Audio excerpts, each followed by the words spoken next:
नमस्कार दोस्तों, मैं दीपक शर्मा आप सभी का स्वागत करता हूं हमारे चैनल दीपक शर्मा कॉन्सेप्ट में। और दोस्तों, अगर अभी तक आप लोगों ने हमारे चैनल को सब्सक्राइब नहीं किया तो कर लीजिए, ये बिल्कुल फ्री है, इसका कोई पैसा नहीं कटता। इसके करने से मेरी जितने भी नई वीडियो आएंगी वो सब वीडियो आप सबसे पहले आसानी से देख पाओगे। और आज हम बात करने वाले हैं मोस्ट इंपोर्टेंट हरियाणा जीके 2018 की, और ये इसका पार्ट नंबर 9 है। अगर आप लोगों ने अभी तक इससे पहले वाले पार्ट नहीं देखे तो चैनल बॉक्स में जाकर उन सभी पार्ट को आसानी से देख सकते हो।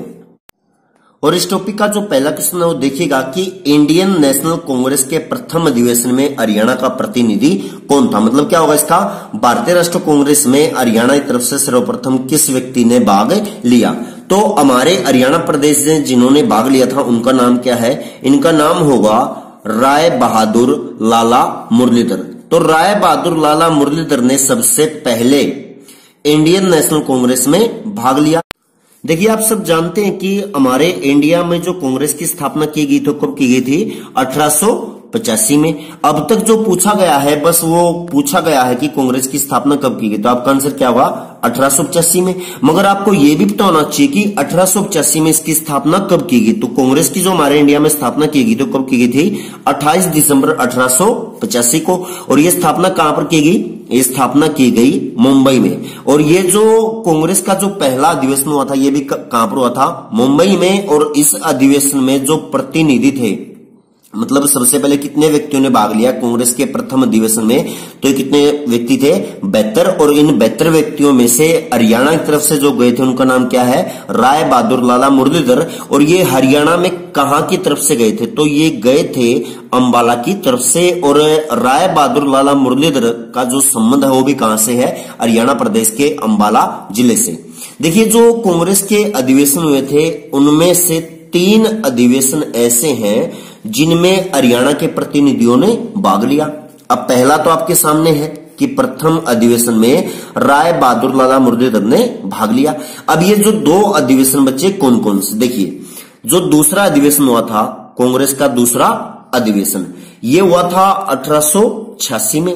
और 1886 में कहां पर हुआ था, इसका आयोजन किया गया था कलकत्ता में। अब इस अधिवेशन में हरियाणा के 2 प्रतिनिधियों ने भाग लिया। एक भाग लिया गया झज्जर की तरफ से और दूसरा भाग लिया गया रोहतक की तरफ से। अब इन दोनों जिलों से अलग अलग प्रतिनिधियों ने कांग्रेस के दूसरे अधिवेशन में भाग लिया। और ये कहां पर हुआ था, कलकत्ता में।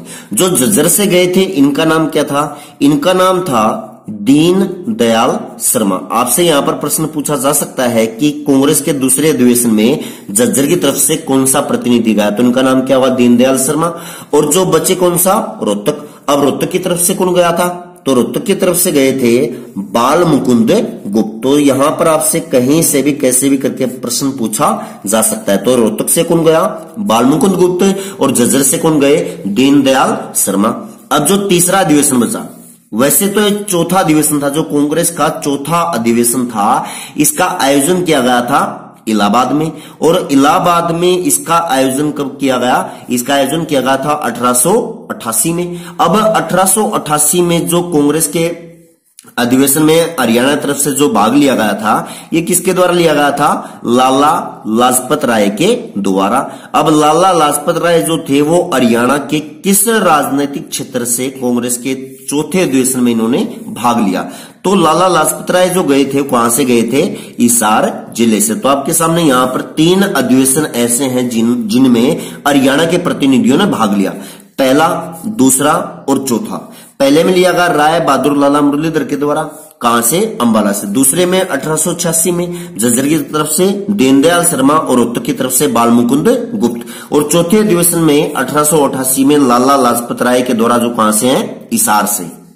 दूसरा पॉइंट देखिएगा कि हरियाणा में पहली ट्रेन सर्वप्रथम कहां पर चली, तो सबसे पहले बात है 1873 की। 1873 में हमारे हरियाणा प्रदेश में सर्वप्रथम ट्रेन चली। और ये ट्रेन कहां पर चली थी, ये ट्रेन चली थी हमारे हरियाणा प्रदेश के रेवाड़ी जिले में। अब ये जो रेवाड़ी रेलवे स्टेशन है ये हमारे हरियाणा प्रदेश का सबसे बड़ा रेलवे स्टेशन भी है। तो यहां पर आप ये बात भी आप ध्यान रखिएगा। आपसे यहां पर 3 प्रश्न नए बन सकते हैं कि सर्वप्रथम ट्रेन कब चली 1873 में, कहां पर चली, रेवाड़ी में। और हरियाणा का सबसे बड़ा जो रेलवे जंक्शन है वो भी कौन सा है, रेवाड़ी जिला।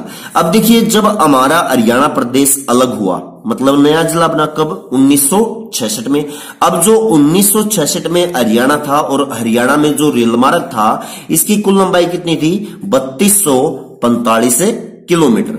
मगर वर्तमान की रिपोर्ट के अकॉर्डिंग देखा जाए कि वर्तमान में हरियाणा में रेल मार्ग या फिर रेलवे जाल कितना हो चुका है, तो यहां पर जो आपका आंसर होगा वो क्या हुआ, 4334 किलोमीटर।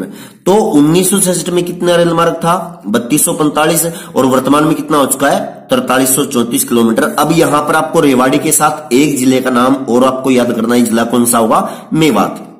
अब मेवात जो है वो हमारे हरियाणा प्रदेश के अन्य जिलों की अपेक्षा बिल्कुल अलग है। वो कैसे, देखिए हमारे हरियाणा प्रदेश का एकमात्र ऐसा जिला जहां पर कोई भी रेलवे मार्ग नहीं है, तो ये जिला कौन सा होगा, मेवात। तो यहां पर ये प्रश्न बहुत बार पूछा जा चुका है एचएसएससी में कि हरियाणा प्रदेश का ऐसा कौन सा जिला है जहां पर कोई भी रेलवे मार्ग नहीं है, तो जिला कौन सा होगा, मेवात। और मेवात को आप वर्तमान में क्या बोल सकते हो, नू।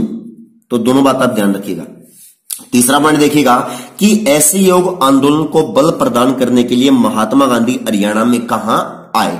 तो देखिए जो असहयोग आंदोलन था, ये असहयोग आंदोलन कब स्टार्ट हुआ था, 1920 में।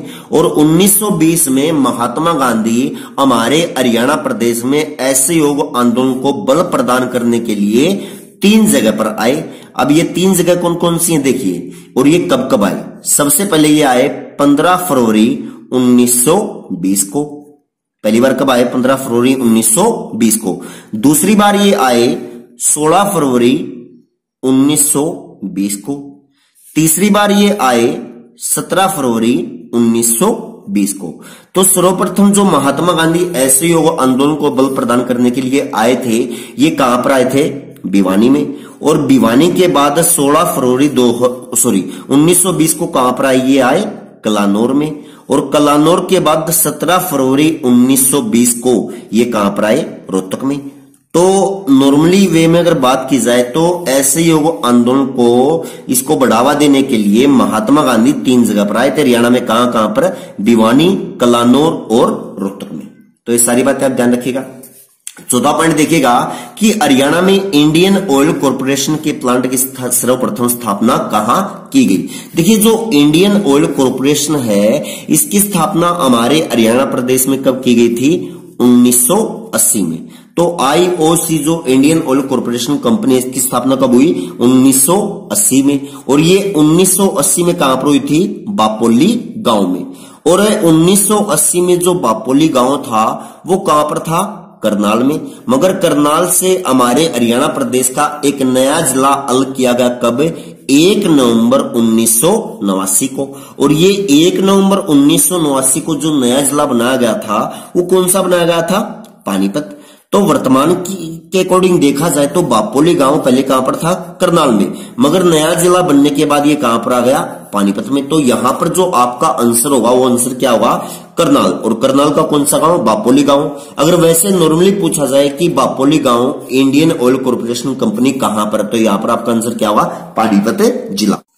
5वां पॉइंट देखिएगा कि राजीव गांधी अक्षय ऊर्जा पार्क की स्थापना कहां की जा रही है। तो जो स्थापना की जा रही है कहां पर की जा रही है, हरियाणा प्रदेश के गुरुग्राम जिले में। और राजीव गांधी अक्षय ऊर्जा पार्क बनाने में जो खर्चा आएगा वो खर्चा कितना है, 1.87 करोड़ रुपए।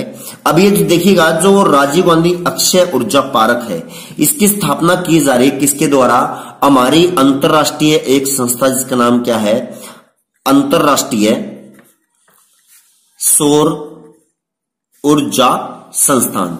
तो अंतरराष्ट्रीय सौर ऊर्जा संस्थान जो है इसी के अंडर में इसका निर्माण किया जा रहा है। अब ये अंतरराष्ट्रीय सौर ऊर्जा संस्थान जो है ये कहां पर है, ये भी होगी हमारे हरियाणा प्रदेश के गुरुग्राम जिले में। अब गुरुग्राम जिले में इसका जो हेडक्वार्टर है वो कहां पर है, देखिए गुरुग्राम में एक गांव है जिसका नाम क्या है, गवल पहाड़ी। तो गोवल पहाड़ी में अंतरराष्ट्रीय सौर ऊर्जा संस्थान का मुख्यालय है। और वर्तमान समय में जो अंतरराष्ट्रीय सौर ऊर्जा संस्थान है, इसमें जो सदस्य हैं, ये एक अंतरराष्ट्रीय संस्था है। इसकी स्थापना कहां पर की गई थी? गुरुग्राम में। और वर्तमान समय में जो इसके सदस्य हैं, मेंबर हैं, उनकी संख्या कितनी है? 121। यहां पर आपसे यह प्रश्न भी पूछा जा सकता है। छठा पॉइंट देखिएगा कि मोहनजोदड़ो के बाद हड़प्पा सभ्यता का दूसरा बड़ा स्थल कौन सा है? तो मोहनजोदड़ो के बाद जो हड़प्पा सभ्यता का सबसे बड़ा स्थल है वो कौन सा है? राखीगढ़ी। अब ये जो मोहनजोदड़ो है, ये ऑल ओवर सबसे बड़ा हड़प्पा सभ्यता का स्थल है, जो कहां पर है? पाकिस्तान में। और जो राखीगढ़ी है, राखीगढ़ी कहां पर है? ये है हरियाणा प्रदेश के हिसार जिले में। और जो राखीगढ़ी स्थल है, इसकी खोज की गई थी किसके द्वारा? रविंद्र सिंह बिष्ट के द्वारा। मैं शॉर्ट फॉर्म में लिख रहा हूं, मगर आप पूरा लिखेगा कि रविंद्र सिंह बिष्ट के द्वारा राखीगढ़ी नामक हड़प्पा सभ्यता के स्थल की खोज की गई। देखिए, एक प्रश्न और पूछा जाता है लगभग जितने भी हड़प्पा सभ्यता के स्थल हैं उनके ऊपर, कि कौन सा स्थल कौन सी नदी के किनारे है। और अभी हम किसकी बात कर रहे हैं? राखीगढ़ी की।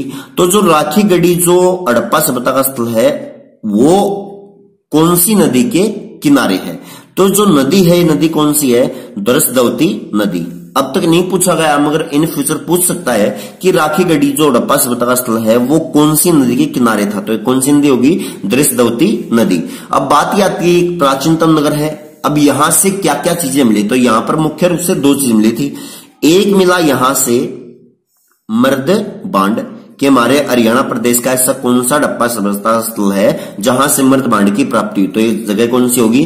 राखीगढ़ी। और दूसरी जो चीज मिली वो मिली पत्थर से बने आभूषण, कि पत्थर के जो आभूषण थे वो कौन सी जगह से मिले? तो ये भी कहां से मिले हैं?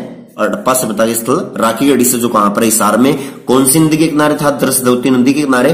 और इसकी खोज किसके द्वारा की गई? रविंद्र सिंह बिष्ट के द्वारा। सातवां पॉइंट देखिएगा कि उत्तरी भारत का नंदवन किसे कहा जाता है? तो उत्तरी भारत का जो नंदवन है वो कहा जाता है यादवेंद्र गार्डन को। अब ये यादवेंद्र गार्डन कहां पर है? तो यादवेंद्र जो गार्डन है कहां पर है? ये है हमारे हरियाणा प्रदेश में पंचकुला जिले के पिंजौर शहर में। और पिंजौर शहर में होने की वजह से इसको बोला जाता है पिंजौर गार्डन। मतलब पिंजौर गार्डन को भी हम क्या बोल सकते हैं? उत्तरी भारत का नंदवन।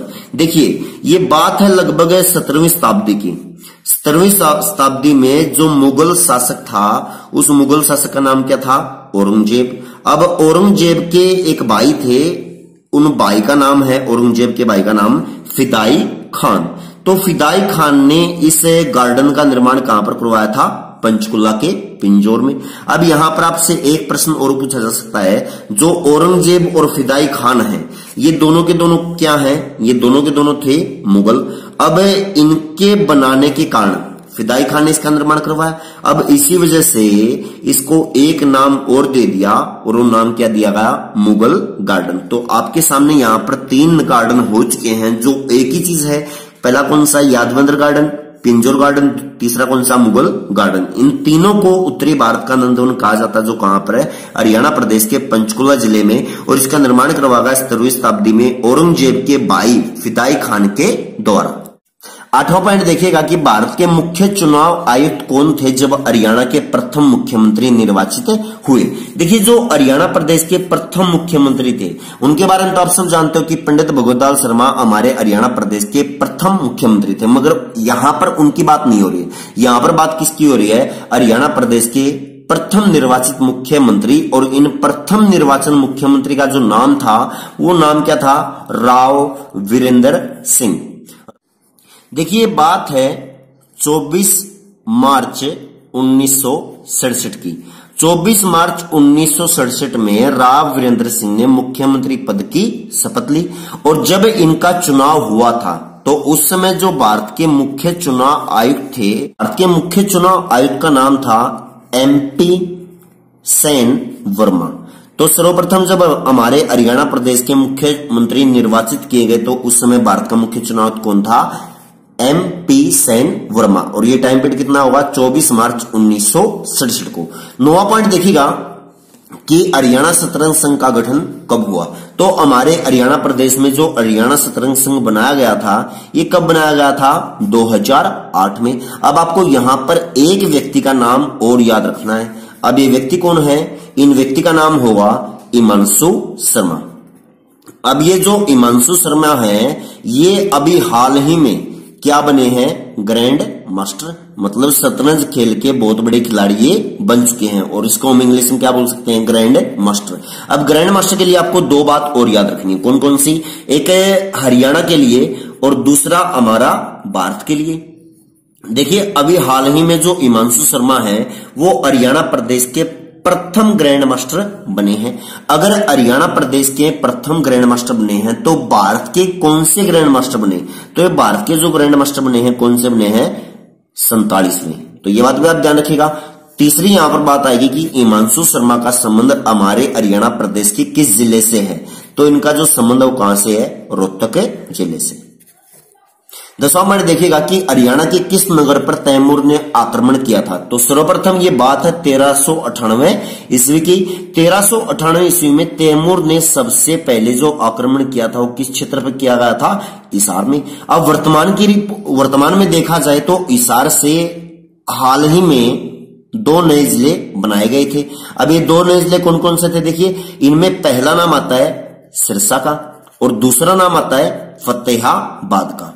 तो अगर देखा जाए तो सबसे पहले जो तैमूर ने आक्रमण किया था वो कहां पर किया था? 1398 में हिसार में। मगर हिसार वाला वो क्षेत्र अब सिरसा में भी है और कहां पर है? दूसरी जगह फतेहाबाद में। तो यहां के अकॉर्डिंग जो आपका आंसर होगा वो कौन सा होगा कि तैमूर ने 1398 में हिसार, सिरसा व फतेहाबाद तीनों जगह पर आक्रमण किया। और जो तैमूर था, नई बात है यहां पर कि तैमूर जो था इनकी मृत्यु कब हुई? तो तैमूर की जो मृत्यु हो गई थी वो कब हुई थी? 1517 ईस्वी में। 11वां पॉइंट देखिएगा कि हरिप्रभा पत्रिका का संबंध किस विभाग से है? तो जो हरिप्रभा मैगजीन है ये जारी की जाती है हरियाणा संस्कृत साहित्य अकेडमी के द्वारा। ये प्रश्न जो है अभी तक नहीं पूछा गया मगर इन फ्यूचर पूछ सकता है। और जो यहां पर जो क्वेश्चन पूछा गया था HSSC के द्वारा वो कौन सा है? देखिए यहां पर पूछा गया था कि हरियाणा संवाद मैगजीन कौन सा विभाग हरियाणा में जारी करता है? तो जो ये विभाग है इस विभाग का नाम क्या हुआ? देखिए हरियाणा संवाद जो है ये पत्रिका जारी की जाती है सूचना एवं लोक संपर्क विभाग के द्वारा। तो अब हमारे हरियाणा में कई सारी मैगजीन्स और हैं जहां पर आपसे पूछा जा सकता है। एक मैगजीन है हरिगंधा कि हरिगंधा जो मैगजीन है वो कौन सा विभाग जारी करता है? तो हरिगंधा जो मैगजीन है जारी की जाती है हरियाणा साहित्य अकेडमी के द्वारा। तो एक हो चुकी है हरिप्रभा जो जारी करता है हरियाणा संस्कृत विभाग, दूसरी है हरियाणा संवाद जो जारी करता है सूचना एवं लोक संपर्क विभाग, तीसरी है हरिगंधा। अब हरिगंधा जो मैगजीन जारी की जाती है हरियाणा साहित्य अकादमी के द्वारा। अब यहाँ पर 3 मैगजीन और हैं जो हमारे हरियाणा में जारी की जाती हैं। इनमें पहला नाम आता है जमुना तट का कि जमुना तट नामक मैगजीन कौन सा विभाग जारी करता है? तो जारी करता है हरियाणा उर्दू साहित्य अकादमी। कि जमुना तट नामक मैगजीन कौन से विभाग के द्वारा जारी की जाती है? तो ये विभाग कौन सा हुआ? हरियाणा उर्दू साहित्य अकादमी। अब इसके बाद नाम आता है शबद बूंद का कि शबद बूंद नामक मैगजीन कौन से विभाग के द्वारा जारी की जाती है? तो ये होगा हरियाणा पंजाबी साहित्य अकेडमी। और जो अंतिम मैगजीन है इसका नाम है हरियाणा खेती कि हरियाणा खेती नामक मैगजीन कौन से विभाग के द्वारा जारी की जाती है? तो ये जो हरियाणा खेती कोई किसी विभाग के द्वारा नहीं बल्कि एक यूनिवर्सिटी के द्वारा जारी की जाती है और इस यूनिवर्सिटी का नाम क्या है? हरियाणा एग्रीकल्चर यूनिवर्सिटी, या फिर आप हिंदी में इसको बोल सकते हो हरियाणा कृषि विश्वविद्यालय। 12वां पॉइंट देखिएगा कि किस वन्यजीव अभयारण्य को सोनसर जंगल के नाम से जाना जाता है? तो सोनसर जंगल के नाम से जाना जाता है सरस्वती वन्यजीव अभयारण्य को। कि सरस्वती वन्यजीव अभयारण्य को हमारे हरियाणा प्रदेश में किस नए नाम से जाना जाता है? तो नया नाम क्या है जो आप लोगों ने अभी तक नहीं सुना है? तो इसका नाम क्या हुआ? सोनसर जंगल। अब ये जो सरस्वती वन्यजीव अभयारण्य है इसके बारे में आप लोगों ने पढ़ा है कि ये कैथल जिले में है। आपने बिल्कुल सही पढ़ा है कि सरस्वती वन्यजीव अभयारण्य जो कैथल जिले में, मगर वास्तविकता ये है कि ये जो वन्यजीव अभयारण्य है ये हरियाणा प्रदेश के 2 जिलों के क्षेत्र में आता है। एक तो हो गया कैथल और दूसरा जिला कौन सा होगा, कुरुक्षेत्र। मगर अधिकतम जो इसका हिस्सा कौन से जिले में आता है, कैथल में, तो इस वजह से आपका आंसर क्या होगा, कैथल। उसके बाद देखिएगा 13वां पॉइंट है, हरियाणा का कौन सा प्राकृतिक भाग सबसे बड़ा है। तो जो हमारे हरियाणा प्रदेश का मैदानी भाग है, कौन सा भाग है, मैदानी भाग। अब ये जो मैदानी भाग है ये हरियाणा प्रदेश का सबसे बड़ा प्राकृतिक भाग है। वो कैसे, देखिए हरियाणा प्रदेश का जितना भी क्षेत्र है उसमें से लगभग 93.76% जो एरिया है वो कौन सा है, मैदानी भाग। अब इनका बचा हुआ एरिया, अब देखिए सबसे पहले यहां पर दूसरा क्षेत्र आएगा अरावली का क्षेत्र।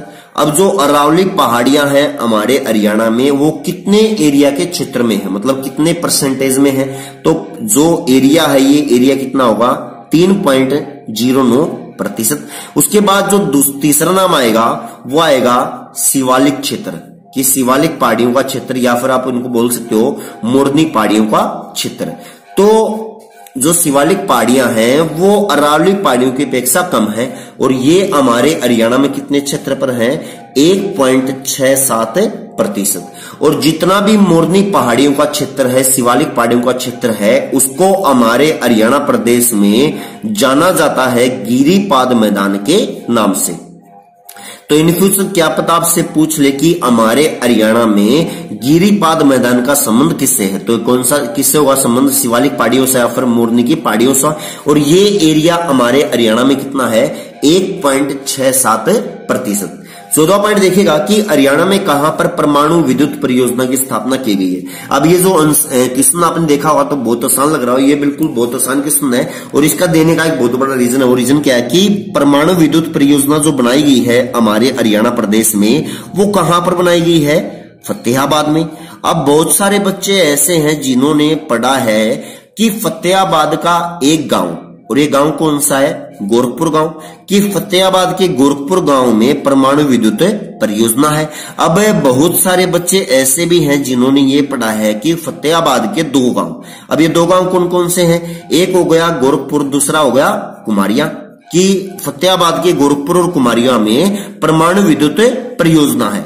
मगर ऐसा कोई भी नहीं होगा जिसने ये पढ़ा है कि फतेहाबाद के 3 गांव ऐसे हैं जहां पर परमाणु विद्युत परियोजना है। अब ये तीसरा गांव कौन सा है, काजलहेड़ी गांव।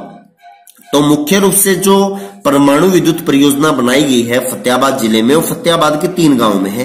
पहला कौन सा होगा, गोरखपुर, दूसरा होगा कुमारिया और तीसरा कौन सा होगा, काजलहेड़ी गांव। और ये जो परमाणु विद्युत परियोजना है इसका प्रथम चरण जो है, प्रथम चरण इसका कंप्लीट हो चुका है और इसकी स्थापना कर दी गई है, मतलब इसकी शुरुआत हो चुकी है। और ये शुरुआत कब से हो चुकी है, 13 जनवरी 2014 को। तो 13 जनवरी 2014 को फतेहाबाद का परमाणु विद्युत परियोजना की स्थापना की जा चुकी है। अब यहां पर बात आती है कि जो परमाणु विद्युत परियोजना है इसकी उत्पादन क्षमता कितनी है, मतलब इसकी जो प्रोडक्शन कैपेसिटी है वो कितनी है, तो इसकी कैपेसिटी होगी 700 मेगावाट। कितनी होगी, 700 मेगावाट गुणा में 4 इजिकल टू 2800 मेगावाट। मतलब जो फतेहाबाद का परमाणु विद्युत परियोजना है इसकी टोटल प्रोडक्शन कैपेसिटी कितनी है, 2800 मेगावाट, मतलब 700 मेगावाट के 4 यहां पर प्लांट है। तो दोस्तों ये था आज का टॉपिक। मुझे पूरा विश्वास है कि आपको मेरी वीडियो पसंद आई होगी। अगर दोस्तों वीडियो पसंद आई तो जितना हो सके इस वीडियो को शेयर करें, इसके करने से मुझे मोटिवेशन मिलेगा और अगली बार मैं आप लोगों के लिए इससे भी अच्छी वीडियो लेकर आऊंगा। तो चलिए मिलते हैं हम अगले टॉपिक में, तब तक के लिए जय हिंद, जय भारत, जय हरियाणा।